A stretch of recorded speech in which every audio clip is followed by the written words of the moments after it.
துளசி வந்து நம்மளோட எல்லாரோட வீட்லயும் வந்து இருக்கக்கூடிய ஒரு செடி. சோ அது வந்துட்டு உடம்புக்கு ரொம்ப நல்லது அப்படின்ட்டு நம்மளுக்கு தெரியும். பட் அது இத்தனை பல வகையான நன்மைகள் தருது அப்படின்னு தெரிஞ்சா நீங்க டெய்லியே வந்து துளசி சாப்பிட ஆரம்பிச்சிடுவீங்க.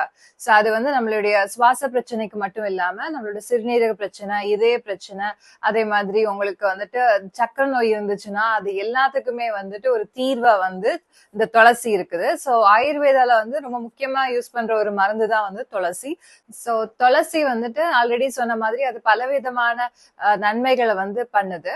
சோ அதை எப்போ சாப்பிடணும், எப்படி சாப்பிடணும் அப்படிங்கறத விளக்கமா வந்துட்டு வீடியோல பார்க்கலாம். Welcome to glam smile doc channel. I'm doctor Sathya here. So first வந்து நம்மளோட சுவாச பிரச்சனைக்கு எடுத்துக்கலாம். சோ கோல்டு, ஃபீவர், அது மாதிரி டெங்கு, இந்த மாதிரி நிறைய வந்துட்டு சீசனல் ஃப்ளூ, இப்படி வந்து நிறைய நோய்கள் வந்து பரவிட்டு இருக்கு. அது வந்து வெயில் காலமா இருந்தாலும் சரி, மழை காலமா இருந்தாலும் சரி. சோ இதுக்கு எல்லாத்துக்கும் வந்துட்டு நம்ம வந்து துளசியை சாப்பிட்டோம் அப்படின்னா அது வெறும் வயிற்றுல காலை எந்திரிச்ச உடனே ஒரு 2ல இருந்து 3 இலைய கூட நீங்க டெய்லி எடுத்து மென்னு சாப்பிடலாம். சோ அப்படி சாப்பிடும் போது உங்களுடைய நோய் எதிர்ப்பு சக்தி வந்து அதிகமாகும். அது தவிர உங்களுக்கு இந்த மாதிரி வந்து சீசனல் கோல்டோ ஃபீவரோ அது வந்து வராது.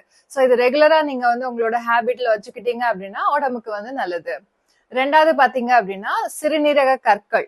சோ சிறுநீரகத்துல வந்து கல் இருந்துச்சு அப்படின்னா துளசி சாற்றை வந்து ஒரு ஸ்பூன் எடுத்துட்டு ஒரு பாதி ஸ்பூன் வந்து தேன் கலந்து நீங்க குடிச்சிட்டு வந்தீங்க டெய்லி காலையில வெறும் வயிற்றுல ஒரு 6 மாசத்துக்கு தொடர்ந்து குடிச்சிட்டு வந்தீங்க அப்படின்னா சிறுநீரக கற்கள் வந்து அதுவே கரைஞ்சிரும். அதே மாதிரி வந்து ரத்த கொதிப்பு இருந்துச்சு அப்படின்னா நீங்க வந்து துளசியை வந்து டீ மாதிரி போட்டு வந்து குடிக்கலாம். அதே மாதிரி உங்களுக்கு சக்கரை நோய் அளவுக்கு அதிகமா இருந்துச்சு அப்படின்னா இது வந்து டெய்லி காலையில வந்துட்டு நீங்க வெறுமன துளசியை சாப்பிடலாம் சாறு எடுத்து. அப்படி இல்லை அப்படின்னா நீங்க வந்து டீ மாதிரி வந்து தண்ணியில வந்து கொதிக்க வச்சு வந்தீங்க குடிக்கலாம். சோ இப்படி குடிக்கும் போது உங்களுடைய சக்கரையுடைய அளவு வந்து கம்மியாகும். வந்து ஒரு ஆராய்ச்சியில வந்து நிரூபிச்சிருக்காங்க. ஒரு குளோபல் சயின்ஸ் ரிசர்ச் ஜேர்னல்ல வந்துட்டு வெளிவந்த ஒரு ஸ்டடியில வந்துட்டு இந்த மாதிரி துளசி இலைய வந்து பேஷண்ட்ஸ்க்கு டெய்லி காலையில வந்து கொடுத்திருக்காங்க வெறும் வயிற்றுல. சோ எய்தர் வந்து ஒரு 3-4 துளசி இலைய பறிச்சு நீங்க நல்லா வந்து மென்னு சாப்பிடணும். அப்படி இல்லை அப்படின்னா நீங்க வந்து அது சாறு எடுத்து வந்து ஒரு டீஸ்பூன் வந்து வெறும் வயிற்றுல வந்து காலையில குடிக்கணும். சோ இந்த மாதிரி குடிச்சிட்டு வர்றதுக்கு உங்களுக்கு வந்து உங்களுடைய ரத்த சர்க்கரையோட அளவு வந்து கம்மியா இருக்குது. சோ கண்ட்ரோல்ல இல்லாத வந்து சுகர் பேஷண்ட்ஸ் வந்து இதை நீங்க ட்ரை பண்ணலாம். சோ இயற்கையாவே நோய் எதிர்ப்பு சக்தியை வந்து இது அதிகப்படுத்துறதுனால நீங்க வந்து துளசியை வந்து தாராளமா எடுத்துக்கலாம். சோ இவ்வளவு நன்மைகள் தரக்கூடிய துளசியை வந்து நீங்க மிஸ் பண்ணாம டெய்லி காலைல சாப்பிட வந்து ஆரம்பிங்க.